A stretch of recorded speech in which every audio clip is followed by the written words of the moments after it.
Dios, no soporto a esa mujer irritante. ¿Cuándo terminará esta tortura? Estas fueron las palabras que vi a mi suegra, supuestamente muda, señalar en lengua de señas a mi esposo aquella tarde, sus dedos llenos de desprecio trazando cada sílaba. Pronto, mamá. En un año estaremos libres de ella. Desde mi escondite, observé toda la conspiración, mi corazón congelándose con cada gesto silencioso. No sabían que entendía cada palabra de aquella conversación secreta. Mientras planeaban mi destrucción, una sonrisa fría se dibujó en mis labios. A veces, el silencio revela secretos que pueden cambiarlo todo. Bienvenidos al canal Venganza Merecida. Si están disfrutando de esta historia, suscríbanse al canal y denle like al video para conocer las próximas historias. Me llamo Marina, tengo 29 años y trabajo como curadora asistente en uno de los museos más prestigiosos de la ciudad. Especializada en arte contemporáneo, siempre creí que la belleza podía manifestarse de diversas formas, incluso en el silencio. Qué ironía del destino descubrir que el silencio también puede esconder las peores traiciones. Perdí a mis padres a los 21 años en un accidente de coche. Ambos eran médicos y se dirigían a un turno cuando un conductor ebrio invadió su carril. Dejaron para mí y mi hermana Julia una considerable herencia en un fondo fiduciario, accesible solo cuando cumpliéramos 30 años. Para garantizar que tengan la madurez para administrarlo, explicaba la carta que dejaron. La muerte de ellos me afectó profundamente. Me sumergí en el arte como una forma de terapia. Hay algo profundamente curativo en expresarse a través de imágenes cuando el dolor es demasiado grande para ser dicho en voz alta. Fue en ese periodo que conocí a Miguel, un reconocido cirujano plástico que tenía una madre sorda, durante una exposición benéfica en el hospital donde trabajaron mis padres. Miguel era todo lo que una mujer podía desear, inteligente, dedicado y aparentemente sensible. El tipo de hombre que recuerda fechas importantes y prepara el desayuno en la cama en días comunes. Su relación con Elena, su madre, me encantó. Ella había perdido la voz debido a una rara enfermedad en las cuerdas vocales cuando Miguel aún era niño. A los 8 años, él aprendió lengua de señas para comunicarse con su madre, un sacrificio que ella siempre mencionaba con orgullo a quien quisiera escuchar. En aquel entonces, los médicos fueron vagos sobre las posibilidades de recuperación, y Elena se convirtió en un ejemplo de superación para todos, transformando su condición en una historia de resiliencia que conmovía a cualquiera. Elena era una mujer elegante, siempre impecablemente vestida, que había logrado convertirse en una respetada consultora de moda tras perder la audición. La sordera agudizó mi sentido estético, solía decir mediante señas, con esa sonrisa que yo aún no sabía que era tan falsa como las perlas de imitación que llevaba. Cuando Miguel me pidió matrimonio tras 2 años de noviazgo, pensé que por fin había encontrado una familia de nuevo. Elena me abrazó llorando y señaló que siempre había deseado tener una hija. Yo, ingenua y necesitada de afecto, creí cada uno de sus gestos. Las primeras señales de la verdadera naturaleza de Elena comenzaron de forma sutil, como los síntomas de una enfermedad que prefieres ignorar. Durante nuestros almuerzos familiares, ella ocasionalmente hacía señas que solo Miguel podía ver cuando yo me daba la vuelta para buscar algo en la cocina. Notaba las sonrisas contenidas de él, pero las atribuía a alguna broma interna entre madre e hijo. El primer gran cambio ocurrió cuando Julia, mi hermana, recibió su parte de la herencia al cumplir 30 años. Ella y su esposo, André, quien es comisario, compraron una casa en el condominio más exclusivo de la ciudad. Durante la fiesta de inauguración, noté cómo los ojos de Miguel y Elena seguían cada detalle de la lujosa decoración con un interés casi obsesivo. Tu hermana tuvo mucha suerte, comentó Elena esa noche, formando las palabras con los dedos con una precisión estudiada. Y debe ser maravilloso no tener que preocuparse por el dinero. Miguel tradujo el comentario para los demás invitados con una sonrisa, pero noté algo extraño en su tono de voz. Fue la primera vez que sentí ese escalofrío de incomodidad que más tarde aprendería a reconocer como intuición. Julia también lo notó. Mi hermana siempre había sido la observadora de la familia, no en vano se convirtió en una de las abogadas criminalistas más respetadas de la ciudad. Unos días después, me invitó a almorzar en su despacho. Marina, ¿no te parece extraño cómo Miguel cambió después de saber sobre tu herencia?, me preguntó mientras jugaba con su anillo de matrimonio, un hábito que tenía cuando estaba preocupada. Ha empezado a hablar mucho sobre inversiones, planes futuros. Solo está siendo precavido, respondí, pero una semilla de duda ya había sido plantada. Los cambios se volvieron más evidentes tras esa conversación. Miguel empezó a sugerir que dejara mi trabajo en el museo. Y no necesitas estresarte con esas exposiciones interminables, amor. El sueldo ni siquiera es tan bueno. Por su parte, Elena comenzó a aparecer más seguido en nuestra casa, siempre con alguna sugerencia sobre cómo debería gastar mi futuro dinero. Una curadora talentosa como tú merece tener su propia galería, escribía en su tablet con esa sonrisa calculadora. Cuando se libere tu fondo, podemos buscar un local en el barrio más exclusivo. Miguel apoyaba cada sugerencia de su madre con un entusiasmo sospechoso. Piénsalo, amor, podrías ser la dueña en lugar de una empleada. No tendrías que rendir cuentas a nadie. Lo que no se daban cuenta era que cada intento de alejarme del museo solo aumentaba mis sospechas. Ese lugar se había convertido en mi refugio tras la muerte de mis padres. Nunca abandonaría mi carrera solo porque estaba a punto de recibir una herencia. La gota que colmó el vaso llegó una lluviosa tarde de miércoles. Había regresado temprano del museo debido a una fuerte migraña. Normalmente avisaba cuando iba a llegar fuera de horario, pero ese día decidí dar una sorpresa. La verdadera sorpresa fue para mí. Encontré a Elena en mi despacho, inclinada sobre mi portátil. Sus dedos ágiles navegaban rápidamente por mis archivos personales, deteniéndose con especial interés en la carpeta de documentos bancarios. En la pantalla, pude ver brevemente una ventana abierta con correos intercambiados con la firma de abogados que administraba el fondo fiduciario de mis padres. Estaba tan concentrada que no escuchó mis pasos, una de las pocas desventajas de su condición que no había logrado convertir en manipulación. Cuando finalmente notó mi presencia, su susto fue genuino. El portátil casi se le cae del regazo. Elena se recuperó rápidamente. Los años de práctica en la disimulación eran evidentes en su postura.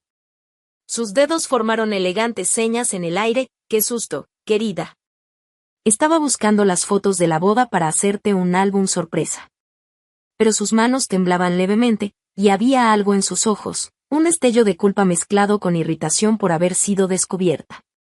Cerró apresuradamente todas las ventanas del navegador, pero no antes de que pudiera ver un último detalle, una búsqueda sobre cómo impugnar cláusulas de fondos fiduciarios.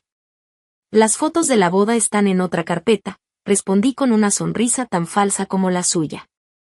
¿Quieres que te las muestre? Elena rechazó rápidamente, señalando que necesitaba ir a preparar la cena para Miguel. Observé cómo se marchaba apresurada, con su postura normalmente elegante algo perturbada. Esa noche, después de que se fue, pasé horas revisando mi portátil. Elena había sido meticulosa al borrar sus huellas, pero encontré pequeños detalles reveladores, búsquedas en el historial sobre interdicción judicial, transferencia de bienes entre cónyuges y impugnación de testamentos. Fue en ese momento que comprendí, no estaba paranoica. No eran meras coincidencias ni malentendidos. Era un plan cuidadosamente diseñado, y debía actuar antes de que fuera demasiado tarde.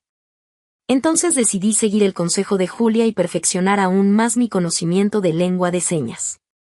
Comencé a estudiar en secreto variaciones y dialectos no comunes, preparándome para entender hasta las conversaciones más privadas entre ellos. Lo que no esperaba era descubrir que ya había una cámara instalada en nuestra biblioteca, cortesía del esposo de Julia, quien compartía las sospechas de mi hermana. Fue a través de esa cámara que empecé a captar conversaciones que nunca debía haber presenciado. Elena y Miguel habían desarrollado una variante propia de señas, sutilmente diferente de la lengua estándar, que usaban cuando deseaban privacidad absoluta. Me tomó semanas descifrar todos sus códigos, pero cada momento de estudio valió la pena cuando finalmente entendí la magnitud de sus planes. No solo estaban interesados en mi herencia, planeaban manipularme para firmar documentos que darían a Miguel control total sobre mis bienes en cuanto cumpliera 30 años. Si me negaba, ya tenían un plan B, fabricar pruebas de infidelidad para asegurar un divorcio lo más lucrativo posible. Lo que ellos no sabían era que cada conversación, secreta, estaba siendo grabada, cada plan documentado cuidadosamente. Y mientras ellos tramaban mi ruina financiera, yo preparaba algo mucho más elaborado, su completa destrucción social. El descubrimiento de la traición me transformó. Durante el día, seguía siendo la esposa dedicada y la nuera atenta. Por la noche, revisaba las grabaciones y documentaba cada conspiración, cada plan susurrado en señas que creían que no comprendía. Julia y André fueron fundamentales en la construcción de mi estrategia. Como comisario, André se aseguró de que todas las grabaciones fueran legalmente admisibles. Como abogada criminalista, Julia encontró vacíos legales que ni siquiera sabía que existían. Y no solo están planeando robarte, Marina, explicó Julia mientras desplegaba una serie de carpetas sobre su escritorio de caoba. Era tarde en la noche en su despacho, y el café ya frío delataba las horas que llevábamos investigando. Elena tiene un historial. Lo que encontramos es perturbador. André, que había estado en silencio hasta entonces, proyectó 3 fotos en la pantalla de la sala de reuniones. 3 mujeres, 3 historias, un mismo patrón devastador. Sandra Méndez, 45 años, señaló Julia hacia la primera foto, una mujer elegante frente a una joyería. Propietaria de Méndez Joyas, una de las más tradicionales de la ciudad. Tenía un hijo con discapacidad auditiva. Elena se acercó a ella en 2018, durante un evento benéfico. Miguel, como siempre, apareció como el hijo devoto que ayudaba en causas sociales. Julia deslizó un artículo de periódico sobre la mesa. El titular anunciaba el cierre repentino de Méndez Joyas en 2019. Sandra lo perdió todo. Elena y Miguel la convencieron de invertir los ahorros de toda su vida en un proyecto revolucionario de tecnología asistiva. El proyecto nunca existió. Y Carmen Oliveira, continuó André, señalando la segunda foto. Profesora universitaria jubilada. Viuda, con una nieta sorda. Elena se convirtió en su mejor amiga, en 2020. 6 meses después, Carmen casi perdió la casa que había tenido por 30 años. Miguel, como médico respetado, la convenció de hipotecar la propiedad para una inversión garantizada. La tercera foto mostraba a una médica de mediana edad con una bata blanca. Y Dra. Beatriz Almeida, suspiró Julia. Este caso fue el más sofisticado antes del tuyo. Cirujana plástica, como Miguel. La conocieron en un congreso médico en 2021. Elena fingió interés en abrir una clínica especializada en pacientes sordos. Beatriz no solo perdió sus ahorros, sino que también vio su reputación destruida cuando Miguel falsificó informes médicos en su nombre. Mi estómago se revolvía con cada detalle. ¿Cómo lograron salir impunes de todo esto? Manipulación psicológica impecable, explicó André. Elena utiliza su condición para despertar simpatía. Miguel aparece como el hijo abnegado que ha dedicado su vida a ayudar a su madre sorda. ¿Quién sospecharía de ellos? Las víctimas sienten tanta vergüenza que rara vez denuncian. Julia reveló entonces lo peor, y hay más. Encontramos indicios de al menos 5 casos adicionales en diferentes estados. Son metódicos, pacientes. Estudian a cada víctima durante meses antes de actuar. Contigo, dudó. ¿Conmigo? Contigo planearon algo mucho más grande. Los otros fraudes fueron puntuales. Pero tú, Julia giró su portátil hacia mí, mostrando una hoja de cálculo detallada que se había encontrado en la computadora de Miguel. Eres su gran final. Planificaron cada detalle durante los últimos 2 años. Tu fondo fiduciario es mayor que la suma de todos los otros golpes. La revelación me golpeó como una bofetada. No era la primera víctima, solo la más elaboradamente preparada. Una ola de náusea me invadió, seguida de algo más poderoso, una rabia fría y calculadora. ¿Dónde están esas mujeres ahora?, pregunté, con una firmeza en mi voz que me sorprendió a mí misma. Julia y André intercambiaron miradas significativas. Había algo más, algo que aún no me habían contado. Logramos localizar a todas, dijo Julia lentamente, revisando una carpeta que había mantenido separada de las demás. Y no solo tienen sus testimonios. André descubrió algo interesante en los registros médicos antiguos de Elena. ¿Qué tipo de registros?, pregunté, notando la tensión en el aire. André negó con la cabeza. Y todavía estamos confirmando algunos detalles. Pero digamos que tu suegra guarda un secreto mucho más grande que sus estafas. Un secreto que ha mantenido por más de 15 años. ¿Y Miguel? Cuestioné, percibiendo que había más en esta historia. Y él podría ser tanto una víctima como un cómplice en esta parte específica, respondió Julia de forma enigmática. Y necesitamos más tiempo para confirmar todo. Pero si lo que encontramos es cierto, dejó la frase en el aire, con sus ojos brillando por una mezcla de indignación y triunfo contenido. Una sonrisa involuntaria se formó en mis labios. ¿Elena y Miguel querían un gran final? Lo tendrían, pero no de la forma que imaginaban. Fue entonces cuando tuve una idea. El cumpleaños número 60 de Elena estaba cerca, y ella llevaba tiempo insinuando que quería una gran fiesta. Decidí darle exactamente lo que deseaba, con algunos extras inesperados. Elena, quiero organizar tu fiesta de cumpleaños, le propuse un día, utilizando las señas con un entusiasmo cuidadosamente calculado. Mereces una celebración inolvidable. Sus ojos brillaron con esa codicia mal disimulada que ahora reconocía tan bien. Comenzó a planear una fiesta extravagante, invitando a toda la comunidad sorda local, personas que ella afirmaba eran sus amigos cercanos, pero que yo había descubierto que eran posibles futuros objetivos. Miguel, por supuesto, apoyó completamente la idea.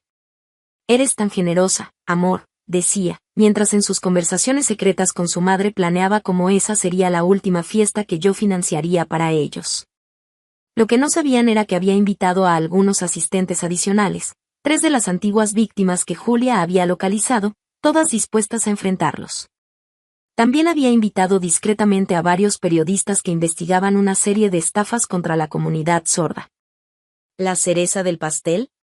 Contraté a un equipo de intérpretes de lengua de señas altamente cualificados para facilitar la comunicación durante la fiesta. En realidad, serían testigos clave de todo lo que estaba a punto de suceder. Mientras Elena escogía el buffet más caro de la ciudad y Miguel insistía en un bar premium, yo preparaba mi propia sorpresa, un video que compilaba todas sus conversaciones, secretas, con subtítulos y una interpretación oficial en lengua de señas. ¿Estás segura de querer hacerlo públicamente?, me preguntó Julia una semana antes de la fiesta. Podríamos resolver todo legalmente, de forma más discreta. Y ellos no fueron discretos al planear mi destrucción, respondí, con mis dedos formando señas con una frialdad que había aprendido de Elena. ¿Por qué debería hacerlo yo? La noche antes de la fiesta, capté a Elena y Miguel en una de sus conversaciones conspirativas en la biblioteca. Observé a través del sistema de cámaras cómo celebraban anticipadamente su golpe perfecto. Mañana será épico, mamá, señaló Miguel, riendo. Que ella no tiene idea de lo que se avecina. Sonreí frente a la pantalla del ordenador. No, ellos no tenían idea de lo que realmente iba a suceder. El salón de fiestas estaba deslumbrante, exactamente como Elena lo había exigido. Candelabros de cristal, arreglos de flores exóticas, una decoración que seguramente costaría meses de mi salario. Observé con una mórbida satisfacción cómo ella se movía entre los invitados, su elegancia habitual amplificada por un vestido carísimo que necesitaba tener. Miguel también estaba radiante, desempeñando su papel de hijo abnegado a la perfección. De vez en cuando, nuestras miradas se cruzaban, y él sonreía. Esa sonrisa que antes me derretía ahora me provocaba náuseas. Entre los invitados, noté a las 3 mujeres que Julia había contactado: Sandra, la empresaria que había perdido su joyería 5 años atrás, Carmen, la profesora jubilada que casi perdió su hogar, y Beatriz, la médica que había tenido que mudarse tras el escándalo que Elena y Miguel orquestaron. Todas tenían historias diferentes, pero compartían la misma determinación en sus miradas. Los periodistas se mezclaban discretamente entre los asistentes, sus identificaciones como equipo de filmación del evento, ocultando sus verdaderas intenciones. Los intérpretes de lengua de señas estaban estratégicamente distribuidos por el salón, listos para asegurarse de que ninguna palabra ni señal se perdiera. Después de la cena, llegó el momento de mi regalo especial. Una pantalla descendió suavemente mientras yo me posicionaba en el pequeño escenario. Elena, comencé, usando señas y mi voz simultáneamente, siempre fuiste como una madre para mí. Hoy quiero devolverte todo el cariño que me has dado estos años. Sus ojos brillaron de codicia. Probablemente esperaba que anunciara algún regalo extraordinario. Miguel se acercó al escenario, con su sonrisa presuntuosa todavía en el rostro. En realidad, continué, he preparado un video muy especial. Una pequeña compilación de momentos familiares. El brillo en los ojos de Elena se desvaneció cuando la primera escena comenzó, ella y Miguel en la biblioteca, detallando cómo planeaban manipularme. El audio cristalino captaba cada risa despectiva de Miguel, mientras los subtítulos traducían perfectamente las maliciosas señas de Elena. El salón quedó en silencio absoluto. Podía sentir cómo la tensión aumentaba con cada palabra proyectada en la pantalla. Esa chica es tan ingenua, decían las manos de Elena en el video. No puedo esperar a que nos deshagamos de ella. El horror se reflejó en sus rostros al darse cuenta de que había más, mucho más. Cada conversación cruel, cada plan malicioso, cada momento de burla estaba ahí, expuesto para todos. Miguel intentó interrumpir, amor, esto es un malentendido. Malentendido, señalé y hablé, con una voz cortante. ¿Como aquella vez que planeaste falsificar pruebas de infidelidad si no firmaba los documentos? ¿O cuando Elena sugirió incapacitarme si me resistía? Fue entonces cuando Sandra se levantó. Como hicieron conmigo, señaló, su voz temblando de rabia. Carmen y Beatriz se unieron, cada una contando su historia de traición y manipulación. El rostro de Elena perdió todo color al reconocer a sus antiguas víctimas. Miguel intentó correr hacia la salida, pero André, que estaba discretamente cerca de la puerta, lo detuvo. Ah, y hay una sorpresa más, anuncié, haciendo un gesto para que Julia se acercara. Mientras ustedes planeaban robarme, yo también estaba planeando algo. Julia, ¿quieres hacer los honores? Mi hermana subió al escenario con una carpeta en las manos. Miguel y Elena Santos están siendo formalmente acusados de fraude, extorsión y conspiración. Elena, siempre tan elegante y controlada, comenzó a hacer señas frenéticas, con las manos temblando tanto que incluso los intérpretes tuvieron dificultades para seguirle el ritmo. Que ella está mintiendo, empezaron a señalar sus dedos, pero en su desesperación, su voz se alzó, estridente y clara, mentira. Mi hijo y yo somos las víctimas aquí. Todo el salón quedó en silencio. El sonido de los cubiertos cayendo resonó en la quietud sepulcral que siguió. Elena se cubrió la boca con las manos, el horror dibujado en su rostro al darse cuenta de lo que acababa de hacer.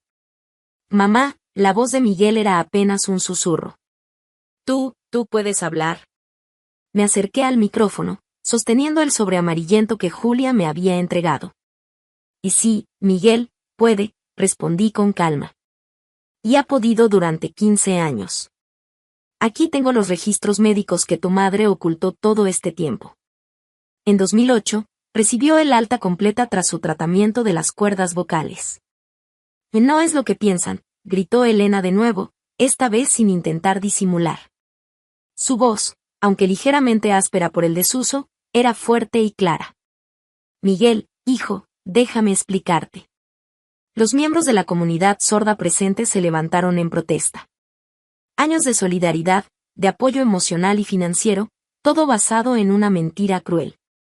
Me hiciste creer, Miguel tambaleó, apoyándose en una mesa. Me hiciste ser tu intérprete desde niño. Me hiciste sentir culpable cada vez que quería salir con mis amigos porque te necesitaba. Y era más fácil así, explotó Elena, con su voz ahora cargada de amargura. Las personas confían más, se abren más cuando creen que eres vulnerable. Al principio era real, pero después vi el poder que el silencio me daba. Sandra, una de las antiguas víctimas, dio un paso al frente. Usaste tu supuesta condición para ganarte mi confianza. Me hiciste creer que entendías mi lucha con mi hijo. Y tú, Elena se giró hacia Miguel, con su voz ahora fría y calculadora. Y nunca te quejaste de los beneficios, ¿verdad? Los regalos caros, los viajes, todo el dinero que conseguimos. Sabías que era más fácil obtener ayuda cuando tu pobre madre muda la necesitaba. Miguel se quedó pálido. ¿De qué estás hablando? Yo nunca. Oh, no seas hipócrita. Elena soltó una risa que heló la sangre de todos los presentes. Puede que no supieras lo de mi voz, pero sabías perfectamente que manipulaba a las personas. Y adorabas los resultados. Miguel retrocedió como si le hubieran abofeteado. ¿Estás diciendo que me usaste? ¿Que me hiciste sentir responsable de ti toda mi vida, por dinero? Y no seas ingenuo, continuó Elena, con su voz volviéndose más fuerte con cada palabra, como si años de silencio obligado por fin encontraran una vía de escape. ¿Crees que habríamos conseguido todo lo que tenemos siendo honestos? ¿Ese apartamento en Leblon? ¿Tu consultorio? ¿Las vacaciones? Basta, gritó Miguel, con lágrimas corriendo por su rostro. Era un niño. Dediqué toda mi vida a ti, dejé relaciones, oportunidades de trabajo en el extranjero. ¿Y viviste muy bien con eso? No, respondió Elena, su rostro torcido en una sonrisa cruel. Nunca te quejaste cuando la gente abría sus carteras por lástima al pobre médico dedicado a su madre discapacitada. La doctora Beatriz, otra de las víctimas, se levantó. ¿Así fue como me convenciste de invertir en la clínica? ¿Usando a tu propio hijo como carnada? ¿Y cómo puede una profesional tan brillante ser tan idiota?, rió Elena, ahora completamente fuera de control. Todos ustedes. Tan preocupados por parecer políticamente correctos, tan desesperados por mostrar lo bondadosos que son con los menos favorecidos. Fue demasiado fácil. Los invitados observaban horrorizados mientras años de manipulación salían a la luz. Algunos lloraban, otros grababan con sus teléfonos, y muchos gritaban indignados. Los intérpretes de lengua de señas habían dejado de traducir, demasiado impactados para continuar. ¿Y tú, Marina? Elena se giró hacia mí, con los ojos chispeando de odio. Tú ibas a ser nuestro gran final. La huérfana rica y solitaria, tan desesperada por una familia que aceptaría cualquier migaja de afecto. Guardias, señaló discretamente André. 2 policías de paisano, estratégicamente posicionados, se acercaron. Señora Elena Santos, anunció uno de ellos, queda detenida por fraude, extorsión y conspiración. No pueden arrestarme, gritó ella mientras intentaba resistirse. Miguel. Dijo, di algo. Pero Miguel ya se había alejado. Su rostro, antes devastado, ahora mostraba solo desprecio. Yo ya no tengo madre, dijo simplemente, dándose la vuelta y saliendo del salón. Elena fue sacada del salón mientras gritaba, su voz resonando, no entienden. Hice todo esto por nosotros. Miguel. No me abandones como lo hizo tu padre. El silencio que siguió fue ensordecedor. La mención al padre de Miguel provocó una última revelación devastadora. ¿Qué dijiste sobre mi padre? Miguel se giró lentamente, su rostro pálido como la muerte. Y siempre dijiste que murió en un accidente. Elena, aún contenida por los policías, soltó una risa amarga. Tu padre no murió, idiota. Descubrió mis pequeños proyectos y amenazó con denunciarme. Así que lo convencí de que nos había abandonado. Fue tan fácil hacer que lo odiaras. Miguel se tambaleó, necesitando el apoyo de 2 invitados. Años de resentimiento contra un padre supuestamente ausente se desmoronaron en cuestión de segundos. ¿Dónde está? Su voz era apenas un susurro. Julia se acercó con otro sobre. Ya localizamos a tu padre, Miguel. Está vivo, viviendo en Portugal. Nunca dejó de buscarte, pero Elena falsificó documentos diciendo que se habían mudado a Estados Unidos. En los días que siguieron, la historia explotó en los medios. La gran farsa del silencio, como lo llamaron los titulares, expuso un esquema que se extendió por más de una década. Otras víctimas comenzaron a aparecer, no solo 3 o 5, sino 15 casos confirmados de fraude. Elena fue condenada a 12 años de prisión por múltiples cargos de estafa, falsificación de documentos y asociación ilícita. Su actuación como muda había sido tan convincente que incluso sus abogados insistieron inicialmente en contar con un intérprete de lengua de señas en las audiencias. Miguel, devastado por la manipulación de su madre, decidió colaborar con la justicia. A cambio de una reducción de condena, proporcionó detalles de todos los fraudes que conocía. Fue sentenciado a 3 años en régimen semiabierto y a la devolución de todos los bienes obtenidos ilegalmente. El reencuentro con su padre, Ricardo, fue transmitido en vivo por un programa de televisión. Un hombre de cabello gris, con los mismos ojos amables de Miguel, lloró al abrazar a su hijo tras 15 años. Nunca dejé de amarte, fueron sus primeras palabras. Las víctimas iniciaron un proceso de recuperación judicial de los bienes perdidos. Sandra reabrió su joyería, Carmen logró conservar su hogar, y la doctora Beatriz recuperó su reputación. Se creó un fondo de apoyo para ayudar a otras víctimas de estafas similares. ¿Y yo? La herencia permaneció intacta, protegida gracias a la investigación anticipada. Continúo trabajando en el museo, pero ahora coordino un proyecto especial, una exposición sobre el arte del silencio, no como una herramienta de manipulación, sino como una forma legítima y poderosa de expresión. Julia bromea diciendo que debería escribir un libro.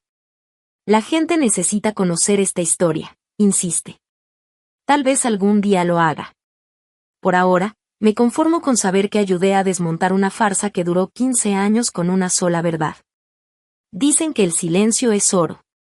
Pero a veces, es la voz que guardamos durante tanto tiempo la que se convierte en nuestra arma más poderosa. Gracias por escuchar la historia hasta aquí.